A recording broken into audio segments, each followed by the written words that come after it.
Questão de tabela periódica, a gente precisa saber, primeiro, identificar na tabela periódica o que vai ser a família, o que vai ser o período. Então, ter a ideia de que período são todas as linhas da tabela e família vão ser todas as colunas. Eu posso ter um A a 8A, um A a 8B ou contando de 1 até 18, depende de como vai estar a estrutura da tabela. E saber também identificar o nome das famílias. Saber onde está o metal alcalino, alcalino terroso, família do carbono, do boro, do nitrogênio, calcogênio, halogênio, gases nobres. Essas são as ideias. Por quê? Porque baseado com a família e o período eu consigo identificar onde está determinado elemento, que característica ele vai ter. Se ele vai ser um metal, se ele vai ser um ametal, se ele vai ser um gás nobre, beleza? Nessa questão ele fala o seguinte: os elementos químicos se relacionam de diferentes maneiras com os organismos vivos. Alguns elementos são parte da estrutura das moléculas que constituem os organismos vivos. Outros formam íons essenciais à manutenção da vida. Outros ainda podem representar risco para seres vivos, alguns por serem tóxicos, outros por serem radioativos.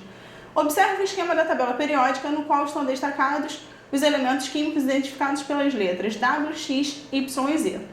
Então ele usa aí elementos genéricos, ele não especificou de acordo com a nossa tabela. Considerando suas posições na tabela periódica, assinale a alternativa que melhor associa esses 4 elementos químicos com as propriedades discutidas acima. Então o que a gente vai ter que fazer? Primeiro, aqui a gente tem uma tabela totalmente genérica. A primeira coisa que eu preciso fazer é, com a nossa tabela que a gente usa, aquela tabela da IUPAC, identificar quem são os elementos, qual é a família que ele está, qual a característica que ele vai ter e assim por diante. Então vamos lá. O elemento X, ele está no que a gente configura como família 1A. Então ele é um metal alcalino e tem característica de metal. O elemento Y, ele está aqui nesse bloco central, que é o da família B, que são os nossos elementos de transição. Assim como essas duas linhas aqui de baixo. Só que a gente faz uma separação. Esses do central são os elementos de transição externa, o qual eu consigo ver. Essas duas linhas daqui de baixo, eu preciso retirar da tabela e jogar aqui para baixo. Então, esses são os elementos de transição interna. Então, Y e W são de transição, sendo um externo e o outro interno. O Z está aqui nesse bloco. Esse bloco aqui, fazendo a contagem, né? Então, família 3, 4 e 5 é a família do nitrogênio, certo? Então, vamos lá. A gente vai pegar a tabela da IUPAC e identificar quem vai ser cada um desses elementos. O X situado na família 1A, pegando a nossa tabela, ele vai ser o sódio. O Y na nossa família B, na nossa tabela, ele vai ser o mercúrio. Depois, o W, o plutônio, e o Z, o nitrogênio. Então, esses são os elementos que a gente está trabalhando nesse momento. Olhando as características que ele deu na tabela.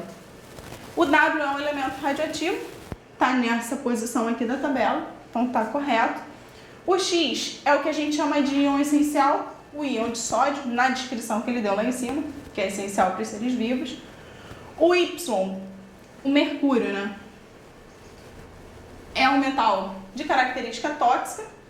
E o Z é o elemento estrutural, está contido na maior parte das nossas substâncias. Então eu tenho W como radioativo, X como essencial, Y como tóxico e Z como estrutural. Dessa forma, o gabarito letra A. Vamos lá. Questão que está envolvendo fracionamento de cana são questões que envolvem métodos de separação.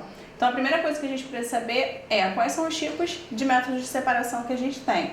Separação de mistura homogênea, separação de mistura heterogênea